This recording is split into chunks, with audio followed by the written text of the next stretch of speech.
Welkom by Eenheid 3, waar ons sal ondersoek hoe kommunikasie in digitale kanale ontwikkel het. Kommunikasiemodelle in digitaal bemarking het aansienlik verander met tegnologiese vooruitgang en verskywende verbruikersgedrag. Aanvanklik het digitale bemarking 'n uitsaai kommunikasiemodel gevolg. Dit was 'n 1-tot-4 benadering soortgelyk aan tradisionele advertensies. In die uitsaai-model stuur bemarkers generiese boodskappe aan 'n breë gehoor deur middel van webwerwe, e-pos, nuusbriewe en banneradvertensies.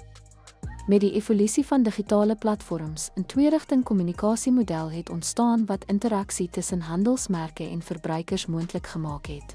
Hierdie twee-rigting model beskik oor verhoogde interaktiwiteit en dialoog, veral op sosiale media, waar handelsmerke betrokke kan raak by kliënteterugvoer en kommentaar. Volgende, ons sal kyk na die betrokkenheid en verhoudingsboumodel, wat fokus op persoonlike ervarings om verbindings met gehore te bou. Kenmerke van hierdie model sluit in verpersoonliking, getekende inhoud en strategieë om klanteverhoudings te verbeter. 'n Voorbeeld is gepersonaliseerde e-posveldtogte. Die inhoudsbemarking en storievertelmodel beklemtoon die skep van boeiende vertellings en waardevolle inhoud om emosioneel met verbruikers te skakel.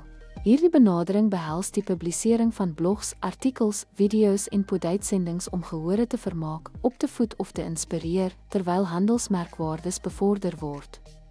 Uiteindelik, die datagedrewe en gepersonaliseerde model gebruik data-analise en kie om getekende persoonlike ervarings op grond van verbruikersgedrag te lewer.